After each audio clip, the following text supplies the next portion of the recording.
안녕하세요, 주간느바의 쭈바입니다. 4월 11일 느바 소식입니다.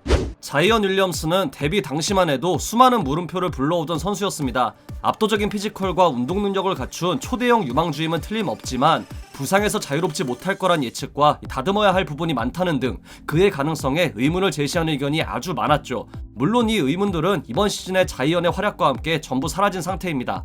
이제는 말해봐야 입만 아픈 자이언의 페인트존 침공 능력은 어제 필라델피아와의 경기에서도 잘 나타났죠.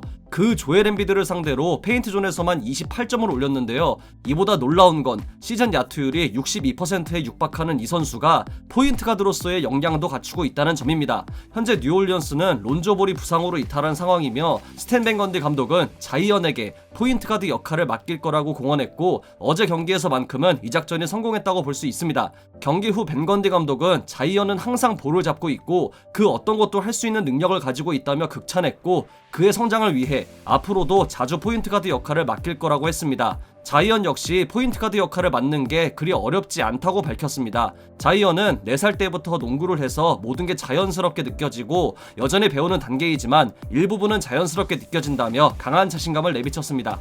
팀 동료 스티븐 아담스는 사람들이 자이언의 힘에 관해 많은 얘기를 하지만 힘은 자이언의 장점 중 가장 떨어지는 부분이라는 충격적인 말을 하며 그만큼 장점이 많은 선수라는 걸 강조했습니다.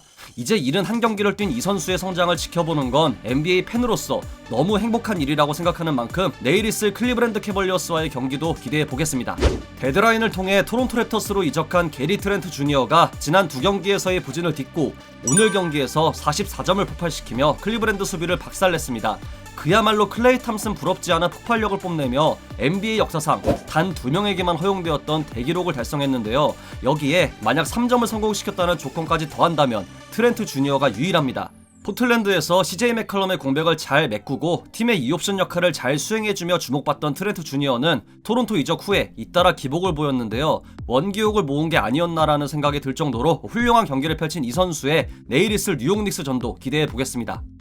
포틀랜드 트레일 블레이저스의 에네스 칸터가 오늘 무려 30개의 리바운드를 잡아내는 무시무시한 보드 장악력을 보여줬습니다. 이 기록은 포틀랜드 구단 신기록이며 12개의 공격 리바운드 역시 구단 역대 1위입니다. 이로써 칸터는 드와이트 하워드, 케빈 러브에 이어 현역 선수 중 30리바운드 이상을 기록한 세 번째 선수가 되었습니다. 유서프 너키츠의 부상 공백을 120% 메꾸며 팀의 골밑을 든든하게 지켜준 칸터는 이번 시즌 평균 리바운드에서 커리어 하이를 기록 중인데요. 내일 있을 마이애미와의 경기에서도 좋은 활약을 기대해 보겠습니다.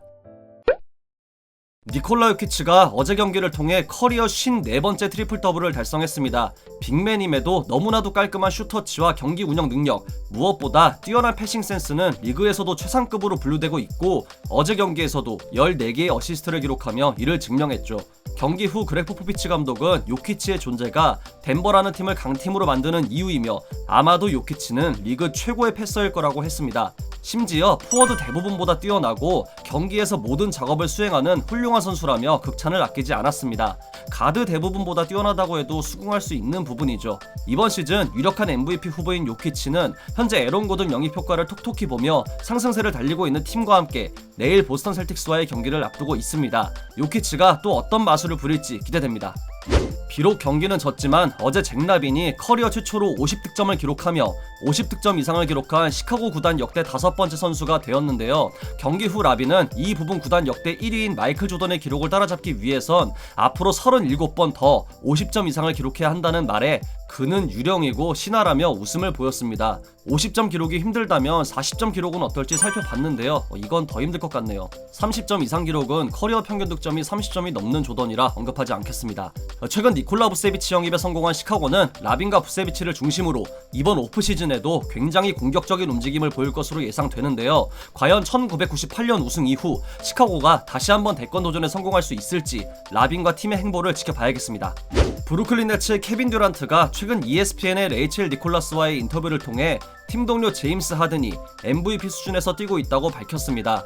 듀란트는 MVP를 선정하는 기준은 매번 바뀌고 1년에 7명에서 10명이 수상할 수 있는 상이 되었지만 여전히 이 안에는 고려되는 많은 것들이 있다고 밝혔습니다. 하지만 하든은 이 모든 것에 포함되는 선수이자 그를 빼놓고 MVP를 논할 수는 없으며 하든이 이 수준에서 머무르고 있다는 게 가장 중요하다는 걸 강조했습니다. 현재 햄스트링 부상으로 결장 중인 하든이지만 연습에는 참여하고 있는 만큼 곧 복귀할 것으로 보이는데요. 공격에 있어서 역대급 재능을 보이는 하든의 경기를 빨리 보고 싶네요. 최근 케빈 듀란트가 진행하는 팟캐스트에 출연한 드레이먼드 그린이 데미안 릴라드의 노력과 발전을 극찬했습니다. 그린은 처음 릴라드를 봤을 때와 현재의 차이점을 말하자면 그가 본인의 중간치를 발견했다는 점이고, 이로 인해 슈퍼스타 수준의 선수가 된 릴라드는 그린이 본 선수 중 가장 열심히 노력하는 선수이며 매해마다 좋아지고 있다고 언급했습니다. 이 두 선수는 드래프트 동기이기도 한데요. 과거 그린은 다시 2012년 드래프트를 한다면 본인보다 먼저 뽑힐 선수로 앤서니 데이비스, 브래들리 빌, 릴라드를 언급할 정도로 릴라드에 대한 존중을 항상 갖고 있죠. 오늘 27점을 올리며 최근 안 좋았던 경기력을 끌어올린 릴라드가 꾸준히 좋은 경기를 보여주길 바랍니다.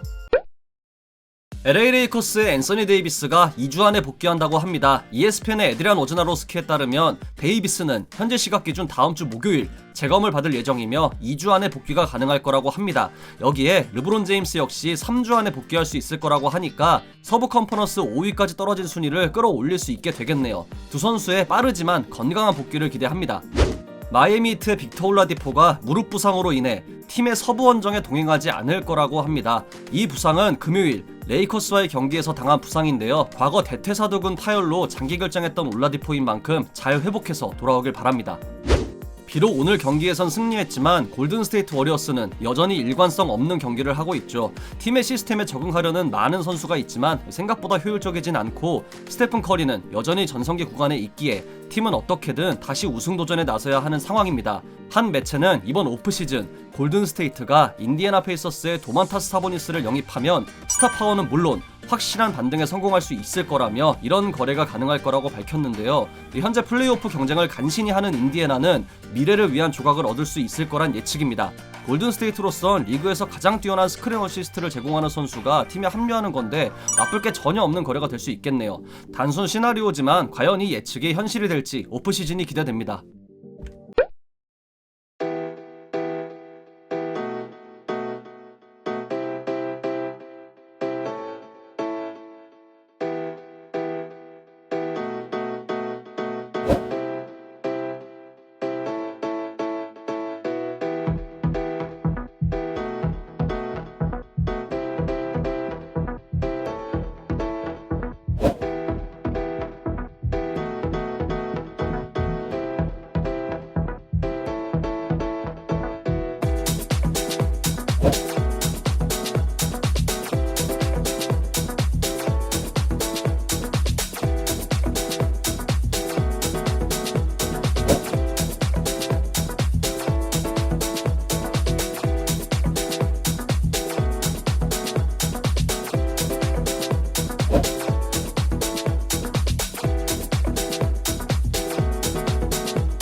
이상으로 4월 11일 주간 너바를 마치도록 하겠습니다. 재밌게 보셨다면 구독, 좋아요, 알림 설정도 잊지 마시고요. 다른 영상도 감상하시는 걸 강추합니다. 저는 더 좋은 영상으로 찾아뵙도록 하겠습니다. 지금까지 쭈바였습니다. 감사합니다.